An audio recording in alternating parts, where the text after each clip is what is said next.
for you is to like I say, go back, pull out some of the portions of the PowerPoints that illustrate the issues, design issues, construction issues. It's always generally a mixed bag, and explain to you how we dealt with an issue. These are primarily building envelope issues, and how we reached resolution, because I think in almost every one of these, and in probably 90% of the matters that I'm involved in, we do reach a resolution, and I really attribute it to the great forensics that we try to employ, the personalities and the expertise of the consultants that we like to use.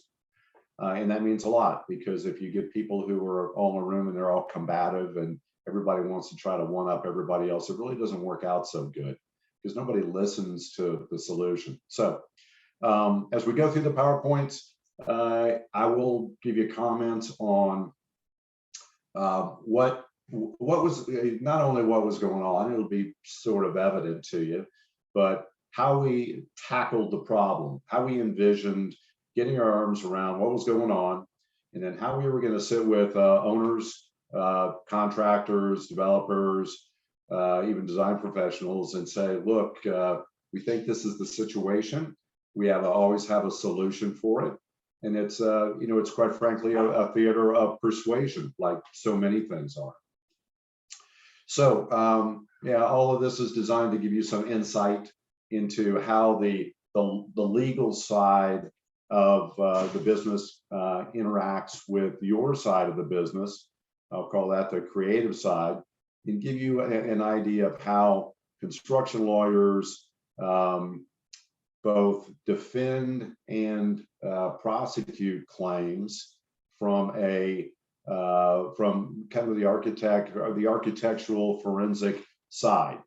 So with all that being said, let's jump into the first case study, if you will. It involves, and by the way, I've got a, let's see here. Okay, made it go away. The recording thing was covering my screen. First situation or project involves an ALF, very large ALF somewhere in Florida. I tried to hide all the names of the projects. I think I've done a pretty good job. Everything else that's coming out is basically generic.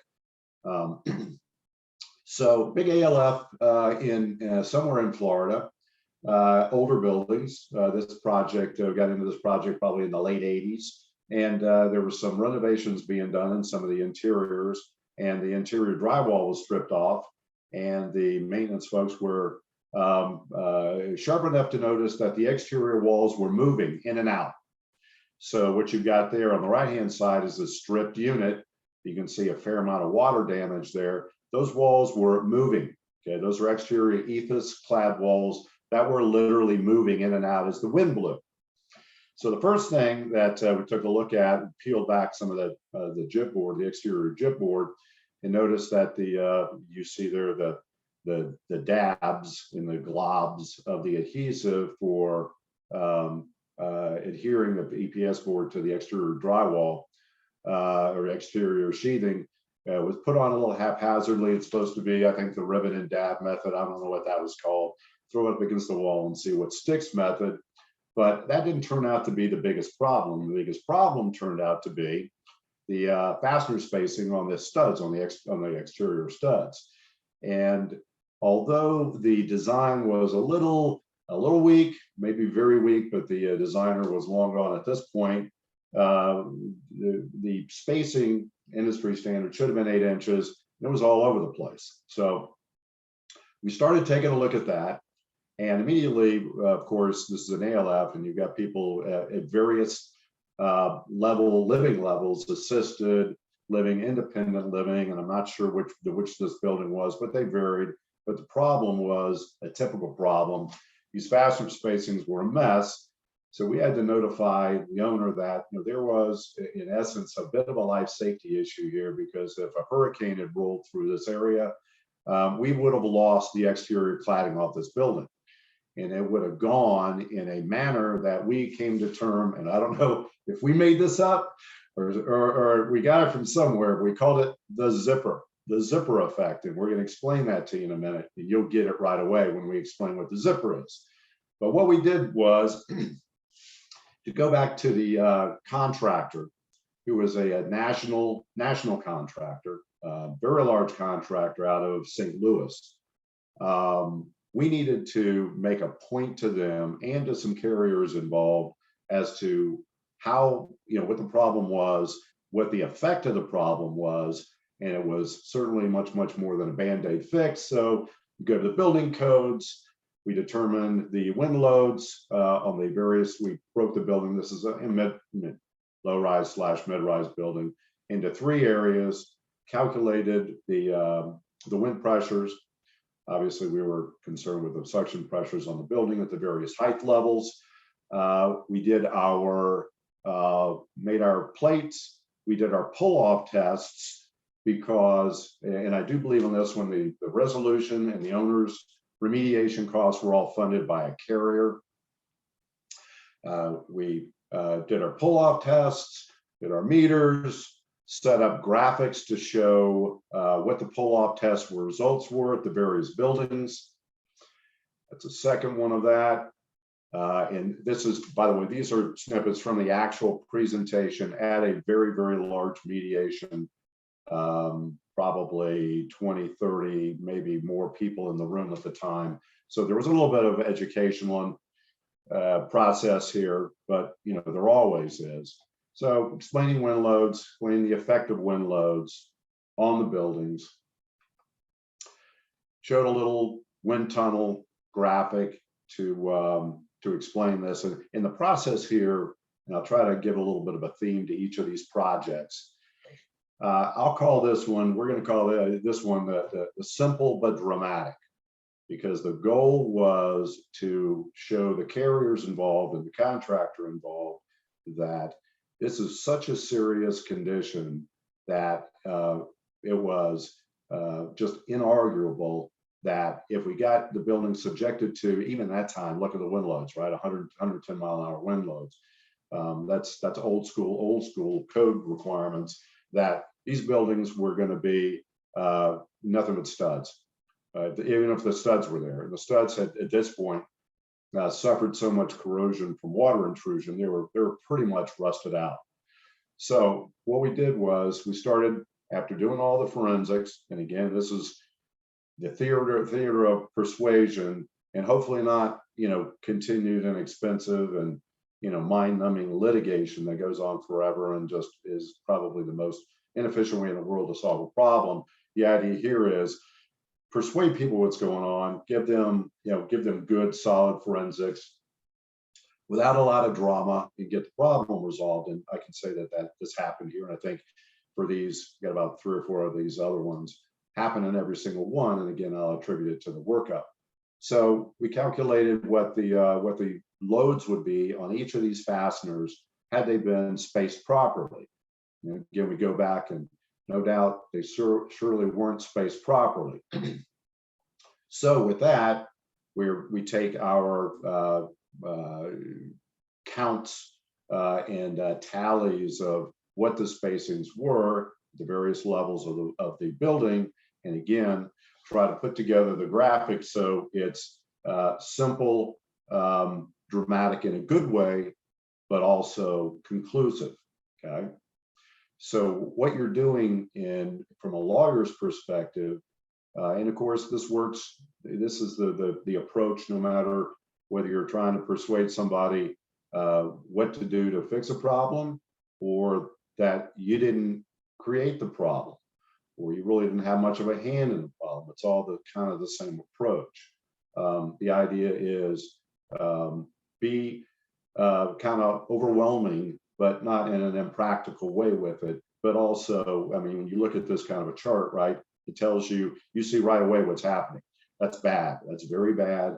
And if this is the field situation, there's a serious problem that has to be dealt with.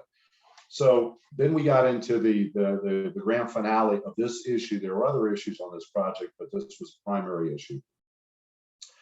And what we wanted to relay to folks, because there were, everybody's got their approach and argument. Oh, we can spot do this, we can spot do that. And we said, well, no, that's not really anything that you can do in a kind of an item by item or spot the location specific type remediation. It's all got to come off and it's all got to go back on directly, because here's what will happen if you don't. And what we've got here is we've got the allowed loads on each of these sections of the building, and the load that would be applied given the spacing of the fasteners. And so you've got a failure condition. You've got what we're calling the beginning of the zipper effect. You have a section that's going to fail when the load is applied. But when you look at it before the failure, you've got a load of 74 pounds, 62, and 50. But that's all while the building is together. Once you go to stage 2 of the zipper effect, where you lose one of the pieces of sheathing, the load that which is applied on the surrounding pieces of sheathing jumps up dramatically. So once you've got, we call it a pullover, the loads applied on the remaining sheathing go through the roof. Then as more and more of the sheathing is pulled off, those loads go up even further. So you've got, this is the zipper effect, which begins with pullovers. And this, you can actually go into the literature and see buildings where this has happened. But to give an idea to our audience, when we put this together of what happens, we did this.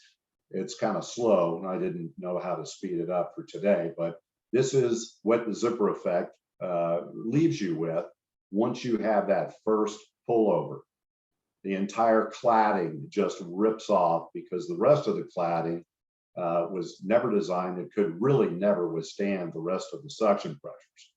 So that is the zipper.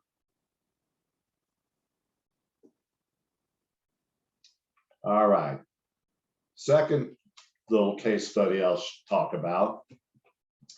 And this is too much. The theme of this one is too much versus just enough. This matter dealt with a process plant, actually a paper mill in Jacksonville. And they were changing out what they called the batch washers, which was a portion of the process plant that washed the pulp that eventually got dried, processed, dried, and made into paper. And the plant had to be taken down during a specific period of time, about a little over a month,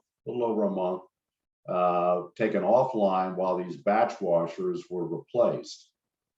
The issue was the design team, because of the exigency of having to do this, because there was an EPA order in place because of some pollution issues, et cetera, et cetera. So the project was fast-tracked. So everybody knew that part of this, and it was the process piping that was being designed in these massive spaghetti-like runs of piping through a open steel structure about 4 stories tall. It was a nightmare. And so the process got started, and what happened was, literally, as the engineers were uploading additional design revisions, they were not notifying the contractor. If you can believe it, there were literally hundreds of revisions made and nobody knew about it, in some cases for days. And there was, like I said, about 35 days for this outage to occur. And the contractors were literally building this stuff and would find out that design changes had been made, and it was just a pure lack of coordination. So this document, which I'll take ownership of, it's way too complicated to put in front of a jury, a judge, certainly almost too complicated to use in a mediation. I didn't like it. My client liked it, and so we used it, but I never liked it. But here is a graphic that is the right kind of graphic in my mind.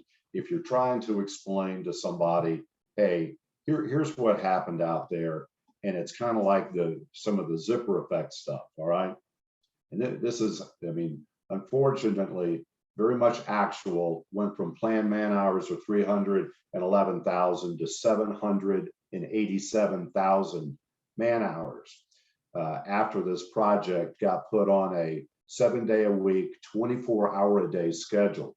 So it turns out to be quite the mess. But the point of all of this is, from the legal viewpoint, you've got to take your facts and you've got to take your forensics and you've got to put them in a manageable format that is enough, but it's not too much, because even if you're correct and you put together a very complicated chart like that after you break it down, it all makes sense, it's not persuasive. And it's not persuasive because it's got so much in it that I don't think, unless you're way ahead of the game, your mind can settle on it and absorb it. My experience has always been in these things is you build on them in pieces. You look at something like this, and this kind of jumps out at you. You can look at it in about 10 seconds and say, got it. Wow, I see the numbers. That's really incredible. I see the bar chart. That's pretty incredible. If your data shows that this is what happened, this was a disaster, and it was a financial disaster for sure. We got the matter got resolved, and I think it got resolved because of probably this chart and the fact that we could show that we went back and did a different kind of a graphic of the uploads of all the design revisions, which I don't know what I can't figure out. You know, nobody could ever put their finger on what happened, whether somebody just forgot to, you know, there was an FTTP site or PPT site, whatever it's called, you know, the upload cloud sites where these things were being uploaded, and there was supposed to be an auto alert anytime somebody uploaded. Never happened, and nobody was kind of watching or minding the store, and this job was happening so fast and under such incredible time pressure and pressure on everybody. It got missed. It got missed, and as a matter of fact, it never got really figured out until after the fact. But again, I mean, putting everything back in context for design professionals, everything gets changed. Nothing ever stays the same from the very beginning.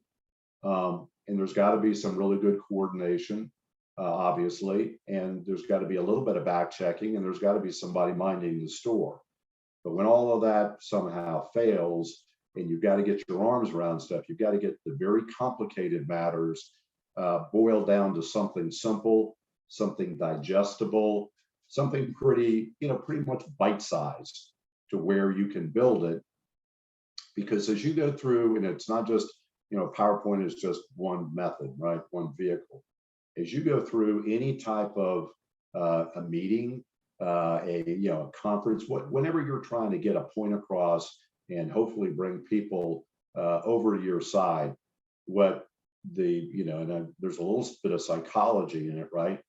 The best way to do it is take it in nice small bite size, right? And you take it up to the very edge. Nobody likes being told what to do or what to believe, okay? Or even so much what happened. What you do is say, well, this was an occurrence, and then the next occurrence, then the next occurrence, and you bring them up in those bite-sized pieces, right? And then they decide themselves. And when somebody decides themselves, it's over. That game is over. You almost can't even go back after that and talk to them about it because they have made the decision. And that's the best way we've always found to present these graphics, present the forensics, and as I say, break down the elements of a claim whether you're presenting it or prosecuting it or defending it. You want that decision maker or participant, important participant, to make that decision themselves, and you can't, push it on them. There's just a psychological, innate psychological pushback to that where the wall goes up. But not so much if you do it in the like I say, in the digestible sections. One other graphic that I love that we used here, and again, it goes back to a little bit the psychology of how you deal with these issues. Again, defending it or trying to, persuade somebody else to accept responsibility. We had so much out of sequence work and rework that had to be done because of the revisions, which weren't made known to everybody on time. It created a horrible sequencing. So we put up and we said, look, folks, here's, again, make it simple, just enough, not too much. Here's somebody delivering the mail. And they start at Grant's house and they work their way around the block and they come back to Morgan's house. That's nice and that's efficient. All the mail gets delivered and it gets done properly. But if you came up to the mailman and you said, you know what, I want you to deliver the mail to each of these people, the same mail, the same amount of mail, but I want you to take it to them and take it to Grant, take it to Andrew first, then take it to Baxter, and I want you to take it to everybody according to their names, in alphabetical order. Well, you get that going on, and you get something like this, which is the same amount of mail. Everybody gets the mail, but it gets delivered in such a way that creates a horribly inefficient, time-consuming, wasteful situation. So you look at this and you think, yeah, oh my God, that poor mailman. Well, that poor, in this case, the poor contractor. So that is the not too much, but just enough type of a scenario. So here's one of my favorites. And the theme of this one is don't forget the icing. And the icing, of course, goes on the cake. You can make the cake, but if you forget the icing, you're not going to get the sweet result that you always want. So in the midst of all of this, this quote was brought to me by my consultant at the time, very good friend, probably one of the leading, if not the acoustical architect in the United States, a gentleman by the name of Gary Seabine, who's up at University of Florida. He's a professor there, but he also does consulting. And he designs crazy stuff all over the world. And he brought me this, and we used it in the PowerPoint because the project that this pertains to, very, very high-end project, very, very high-end purchasers. And you won't believe what they wound up with because somebody forgot about noise control, implementing the technology. They had a lot of gingerbread on their minds, but they forgot about something like this. And of course, this, follows and, it has its application in the world of building envelope design also. I'm going to get to one of those after we talk about this one.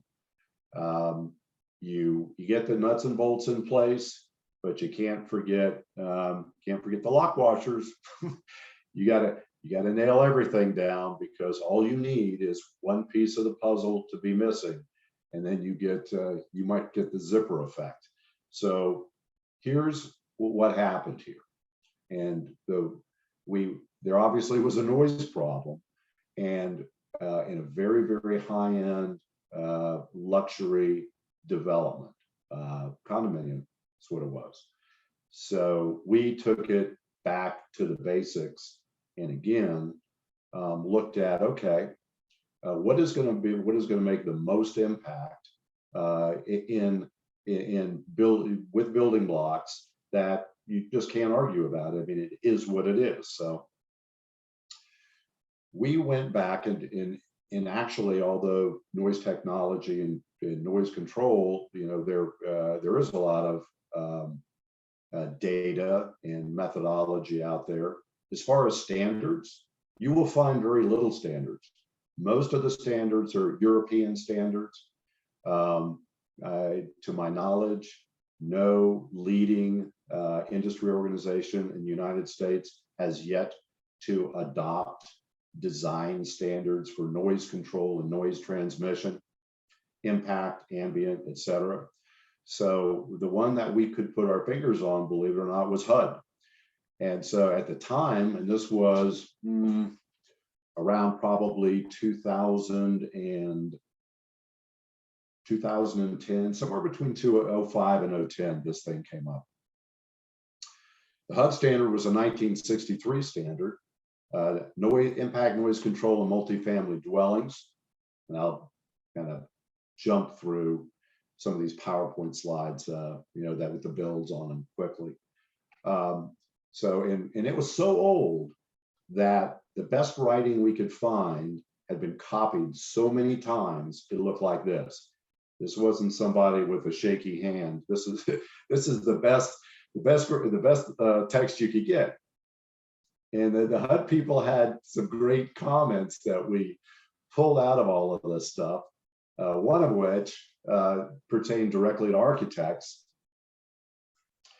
and talked about how the architects ought to have in mind that they need to minimize annoying disturbances, and architects must have a general knowledge of the principles of noise transmissions, et cetera, et cetera, et cetera.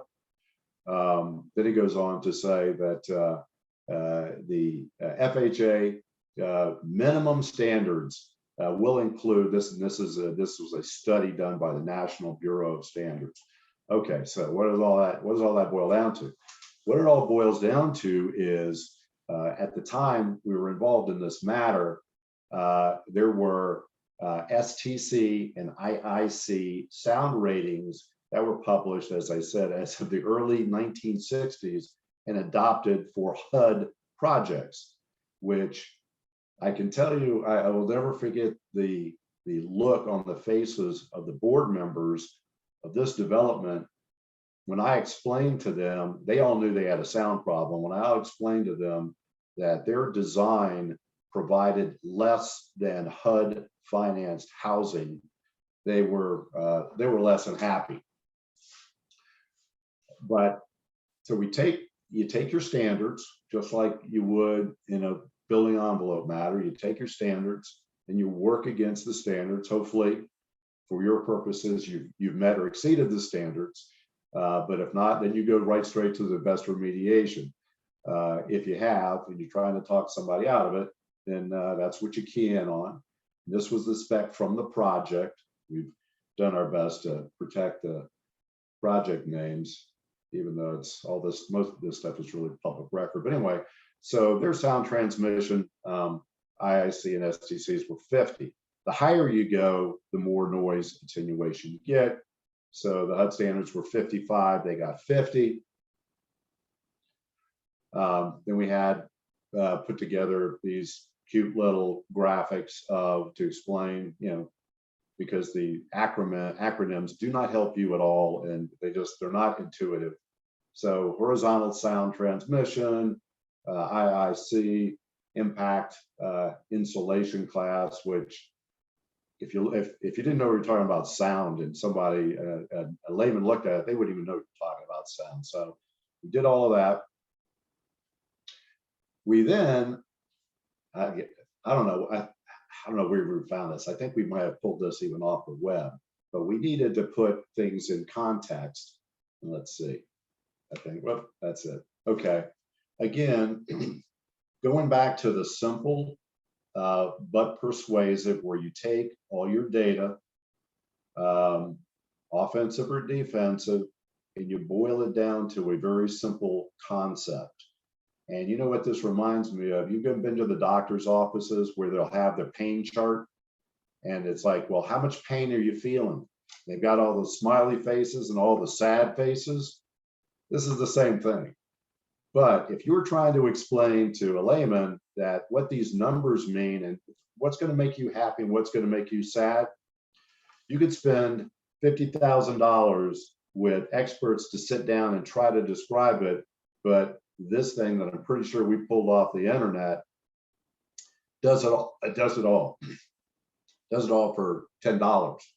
So we put this out there, and I hope this comes through. We literally went out to the units with these sound testing gauges and people with all kinds of meters and this and that strapped to their tool belts.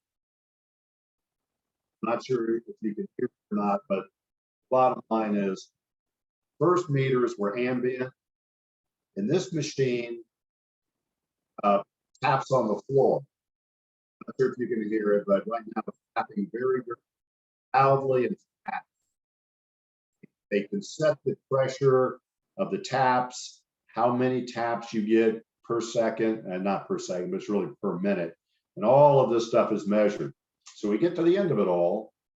And how do you bring the law into the design and into the construction issues to accomplish a purpose, which is either I didn't do it, or if I did do it, here's how you fix it, or that guy over there did it. Bring it all down to the basics, and these are the units that were tested. And so what we say is, over unit 201, you get the kitchen of 1101, et cetera, living rooms, bedrooms. Okay, that's where we're at. So people have an idea of, hey, if I'm in unit 1105 and people are bouncing around up in unit 1205, that's my bedroom. And I'm not going to be happy if I can't go to sleep. And all of the noise, the results of all the testing came out to where every one of these units fell below HUD standards. So, low income federally financed housing is better constructed than these, multi-million dollar condominium units. And you put that kind of like the zipper, you put this up in front of a decision maker, and I think it's over. It's just totally over. Now you're into what's it going to cost to fix it, and how many people are going to share in the cost of fixing it. You don't, for the people on the line, it's your business is a wonderful business. You're creative people. You make things happen. As lawyers, on the other hand, just clean up messes. So the best we can do is try to the highest form of our art is to try not to make a bigger mess when you're trying to clean up a mess. All right, but for your purposes, approaching your situations, because they always happen, they're always going to happen. It's inevitable.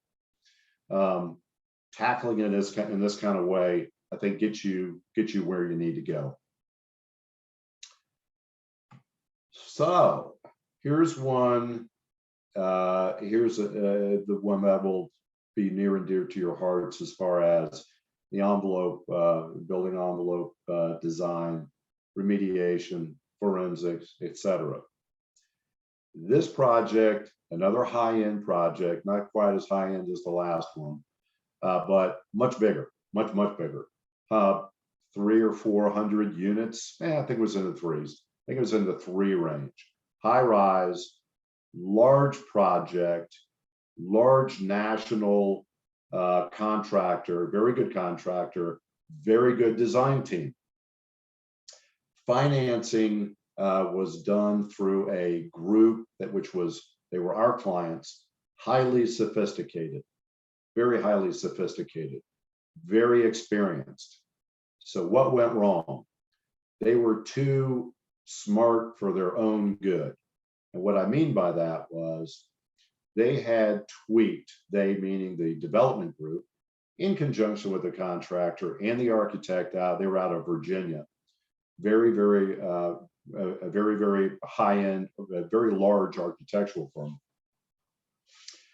they had tweaked the documents in the division, in the, as they say, the project delivery method to the point where they thought that they had just created all the right buckets and pigeonholes where you're going to do this and stop there, and the other guy's going to do this and stop there. And if you take a look at this, is kind of this will kind of show you where you can say, uh-oh, I can see where this is going. The owner shall furnish the services of the following consultants if required by the owner in its discretion. The waterproofing consultant, if required by the owner in its discretion. Okay. But it gets better than this, because this is part of the design contract. And of course, hey, number one's the acoustical consultant. This one didn't turn out that way. And I can see the graphics consultant. Okay, kind of in a sense, who cares? But when you get down to the waterproofing consultant and you make that an option, and by the way, it was an option I was picked up on, but it did not save the day at all. You're headed for big trouble.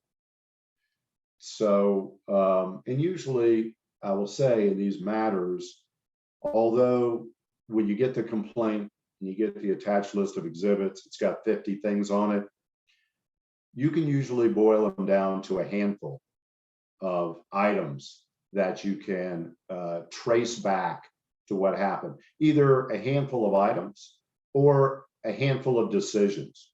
And the level of sophistication or over sophistication of this project created probably $10 million in damages. It was a mess. Okay, so the architect's contract says that in some of these highlights are a little bit off, because these PowerPoints are, I don't know if I should be embarrassed to say this, so old that when we put them in the new PowerPoint format, it didn't all carry over properly. So I apologize for some of the stuff. When we do it, the highlights match up. The underlines worked good, but anyway, so that's why it looks a little funky. But this architect agreed that architect shall coordinate the work of the owner's consultants. Okay, those are the discretionary consultants, whoever they feel like hiring, as it affects the architect's work. Okay, now bear in mind that the waterproofing consultant, as it affects their work, and it gets better, and the work of the contractor, both. So you just bought construction and design, this architect, not you, of course. This is the best part, as if part of the architect's basic services. Now, this architectural firm had its own in-house legal department. If that lawyer worked for me, I would fire them.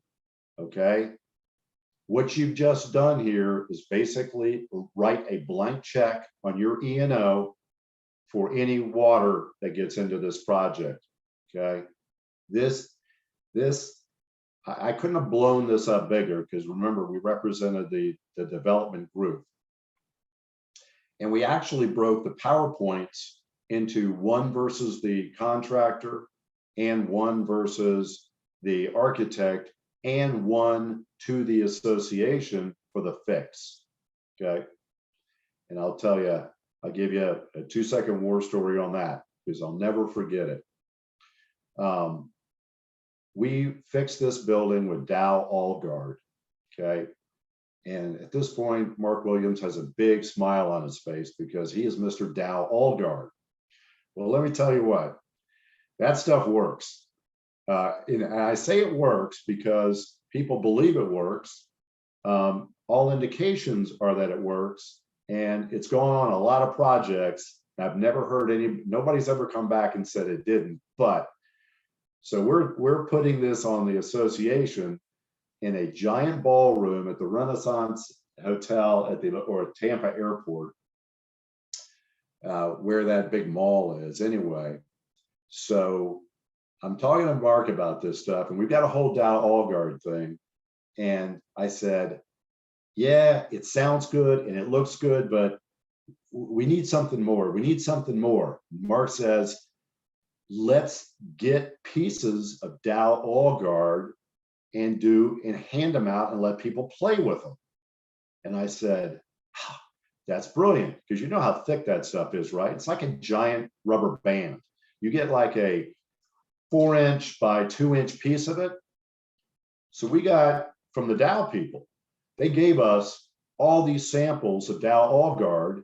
We gave them to the people in the room, and I swear to goodness, they were all sitting there pulling this stuff and stretching this stuff and looking at each other and shaking their heads. And hell, if this goes on my building and Dow's going to give me a 10-year no leak warranty, this stuff is, this stuff is awesome. So it's that kind of thing where you can take some of your design creativity and put it into we'll call it your presentation creativity and make it happen. So anyway, and I'll clip through this. So what went wrong? Well, you see all those reveals, they all leaked. They all leaked because nobody put any real thought to how you're going to detail those and what accessories, the correct accessory and the correct treatment of the accessories. So you got this stuff everywhere. The building leaked like a sieve. Not only that, but nobody really took a lot of care into looking at how all the fenestration on the building was sealed. That all leaked. That is an actual sill. That's an inside sill. This project at this point was maybe 3 years old, 4 years old. So you can see, and it just got, how do you like that? Now that's a hell of an end dam right there, isn't it? That worked like a charm. And then we went back to the testing results, which were done during who everybody knows who WJE is. Okay, went back to that, and they turned out, this is where my PowerPoints don't jive up. They turned out to be an absolute positive mess. So there was so much in the project records where all of this was known real time during the job, sliding glass door test. They were leaking like a sieve. Yeah, I'm sorry about the circles. They didn't translate from 05 to 2022. We wound up going through, and everybody knows when you see this on the outside of your building, all right, that's how much water came in. You see that water on that sill? It was quite the mess. There's somebody I recognize. All right, so in something I'm sure you all know, and this goes back to whatever these people thought they were doing in their documents, they shot themselves in the foot, because Florida statutes require that if you sign and seal a set of documents, you've adopted that as your work product. And to the extent somebody hires an outside consultant, third party, and gives you an idea or something to put in your documents, and you put it in your documents, well, it's yours. And you can't disassociate yourself from that. Further, with respect to delegating this type of an operation, you all know that in your practice, that your product has to be of a sufficiently high standard to clearly and accurately indicate or illustrate all essential parts of the work to which they refer, okay? That, by the way, if any of you are involved in lobbying for the Florida AIA, you might want to try to water that down a little bit, because that is a very, very high standard. And that gets matched in with your regular, just legal standard of care of, a reasonably competent, architect practicing in your locale with, on the designing the same project, et cetera, et cetera. That's a little flexible and much, much, much more subjective than this, okay? Because it basically says you must do whatever you need to do to clearly and accurately indicate everything that's important, right? Well, whatever broke that has hauled you into court is what was important. And if you can't show that you clearly and accurately illustrated and indicated what should have been built, you lose. That's tough. That's tough. That is tough. I mean, I'm glad this lawyers don't get put under that. And then this whole thing rolls into the Florida Administrative Code, which, you're regulated by statute, right? And then you're regulated by DBPR, which implements these administrative regulations. Okay. So you basically, again, you can't sign and seal documents that you can't say, I'm not responsible for. And that's there's the Edward Siebert, we know Ed Siebert is a local guy. That he's got a couple good cases. Got one case, and this case was used for the proposition of if you violate a building code, it's per se negligence. But if the building code is subject to interpretation by the building official, which it is, unless the building official comes up with a completely crazy interpretation, that is a safe harbor for the designers. So if you ever do that, if you ever get to a point where you're asking for interpretation from the building official, make sure that is very, very, very well documented, and you've got good law on your side. And then, of course, where does everybody start throwing darts? They start throwing darts that buildings should not leak. Okay. The code says buildings should not leak. So then you go to you must put in everything that's essential and clearly and accurately show it so that that building doesn't leak. That is a tall order. That is a tall order.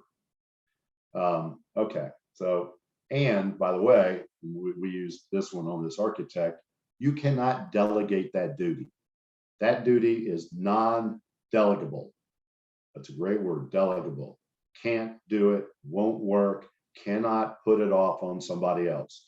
All you're going to do by trying to do that is invite somebody else to the sad party. That's all that's going to happen.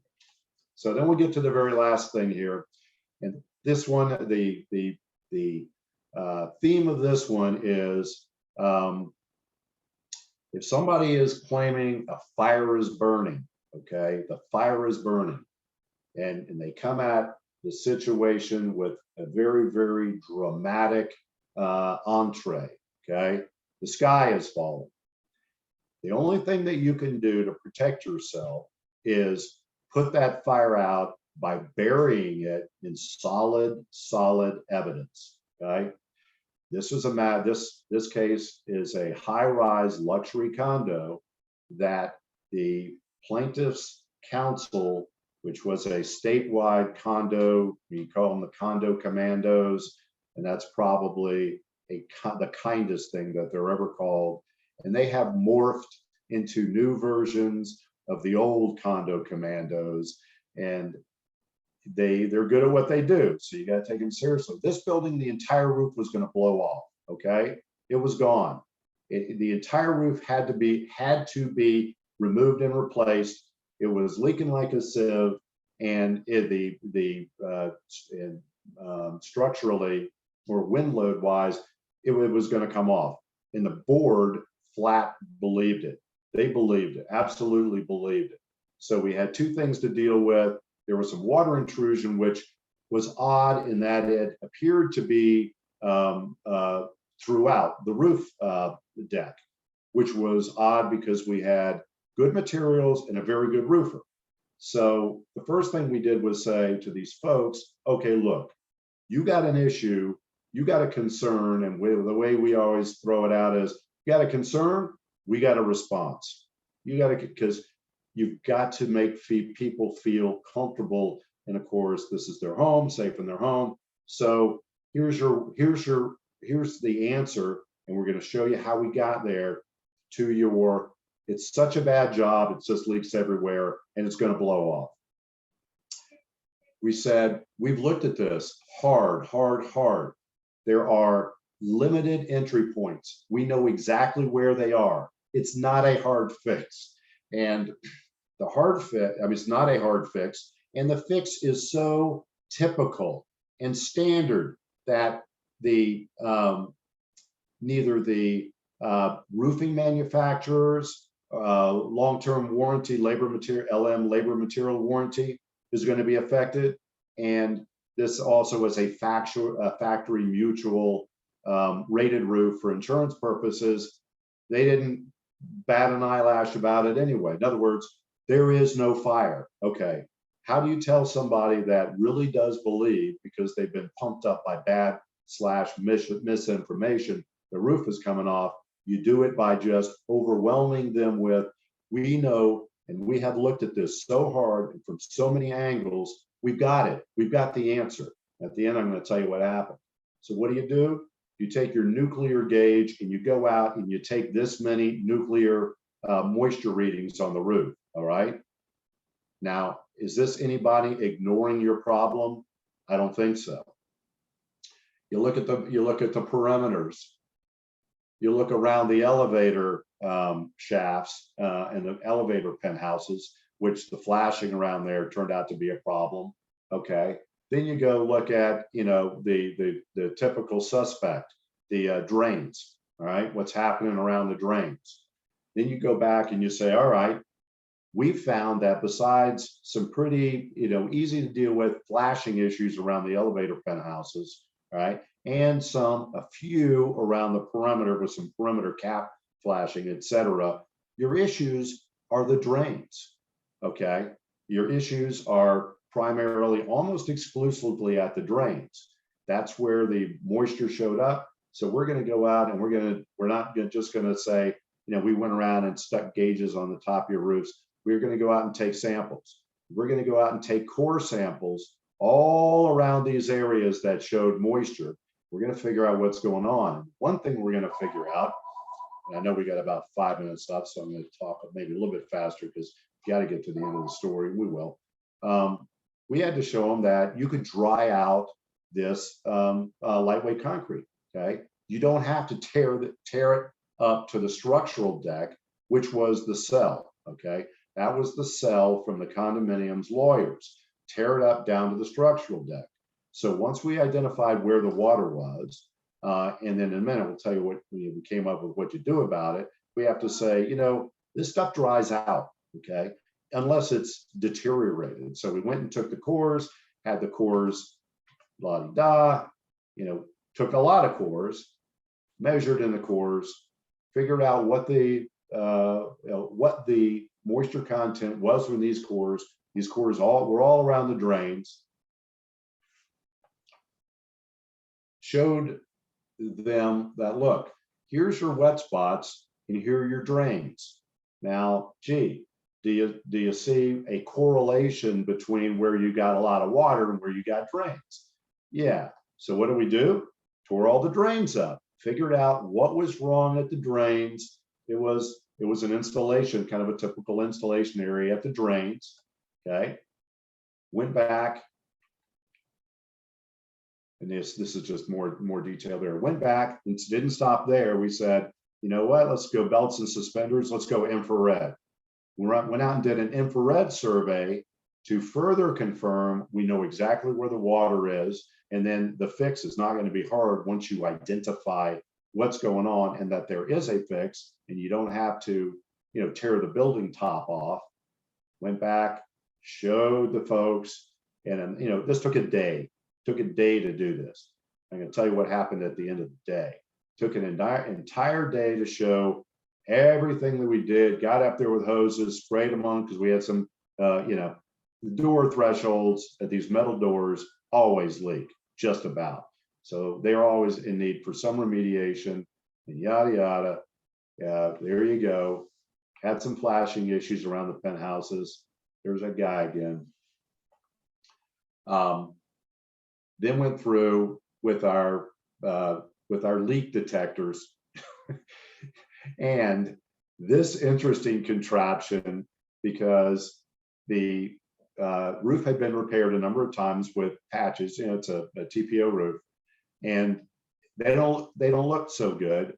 There's nothing wrong with them, but we needed to convince the folks that patches are okay as long as they're done well, and the patches that you've got on your roof are not a problem. So we took this interesting suction machine and sucked on all the patches to see if we could get air out of it. Because if air comes out, water goes in, as was told to me.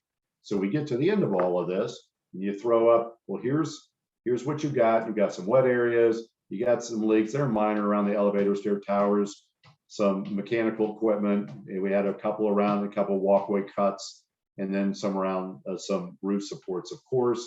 Gave them all exactly what you needed to fix it, went down each one.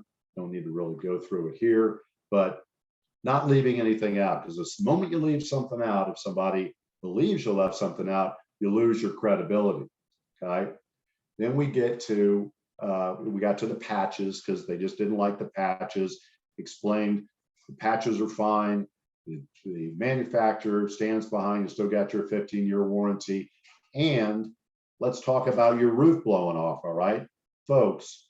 Nobody thought to explain it to him because it wasn't in the plaintiff's lawyer's best interest. But you have a very, very, very sophisticated design, and it was tested.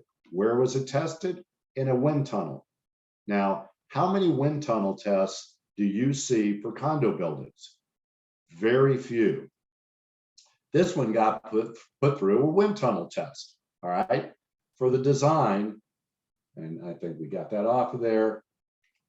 And there's our wind tunnel tests and our design loads, et cetera, et cetera. And the designer did the right job. Okay, did the right job. So I will wrap up by telling you that if you approach these things in a thoughtful way, and you involve yourself with people like Bob Betterly and my recently retired, although I don't know if he is or not, friend Mark Williams and others. They're not the only two, but they're two of the best, if not the best, in my book. At the end of this day, with this condo association, and this, I would call this a high-end condo association, the board asked their own lawyers to leave the room while we were sitting there. And it was a very awkward moment, okay? The board president looked over at us, the developer, myself, and our consultants, and said, "We are discharging our consultants. They're fired as of right now, okay? If you, our consultant, will simply write an inspection report for this roof for the next 5 years and tell us if anything you say is right has gone wrong, this is over with.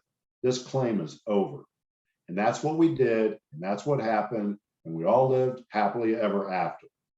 So, and I will tell you, I have never ever heard of a party, and let's call them condos. There's so many of them are condos. A condo firing their consultants and, for the most part, their lawyers in the midst of the mediation, hiring the opposing party's consultant and settling the case that way based upon exactly what we told them needed to be done. Never heard of it, never seen it, but I sat there and it happened.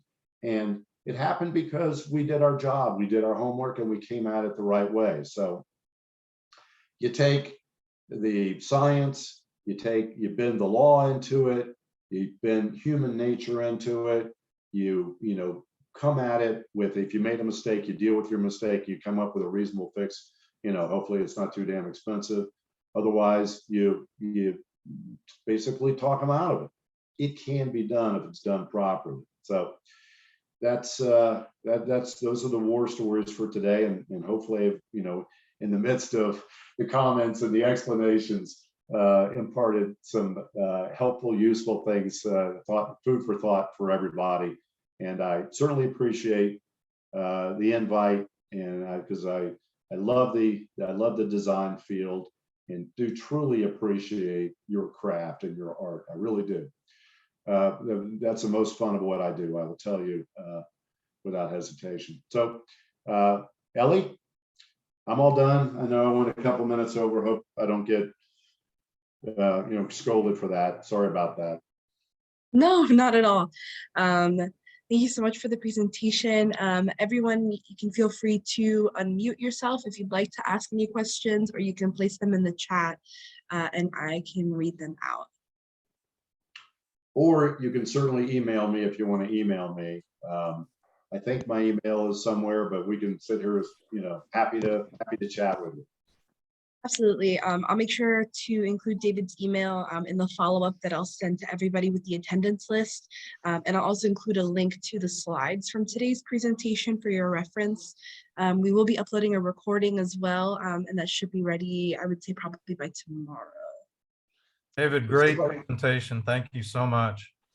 You're very welcome, Bob. And Leanne has a question. Go ahead. Quick question. I've been in construction for the past 30 years in Sarasota. Your first case study about the exterior sheeting, who's actually responsible for it? Is the guys that are installing the exterior sheeting? Is it the GC, the superintendent? I'm on job sites every week, so I deal with hotels, restaurant buildings with this exterior sheeting. So you mentioned that, but who do you feel is technically responsible? Because you have different layers of inspecting the 8-inch spacing, things like that. So It's the GC and everybody below him that was in the loop. Like I said, the designer could have done a little better job with the specs, but 8 inches was known.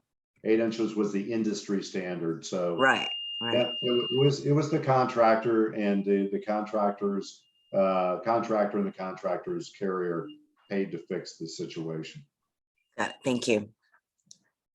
I want to commend you. I thought this was one of the best presentations I've heard in the last, maybe decade. There might be a handful of 4 or 5 that kind of equal what we had today. And it ought to be required viewing by lots and lots of people in architecture and in construction. Thank you. I'm glad it was helpful and useful.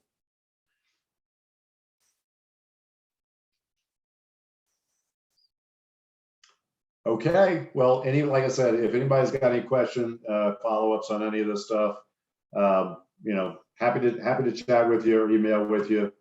It's very simple email, dgurley and Gurley, dgurley@gurleyassociates with an S.com. That's it.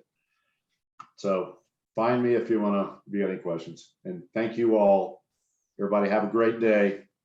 Thanks again, David. Okay. Bye now.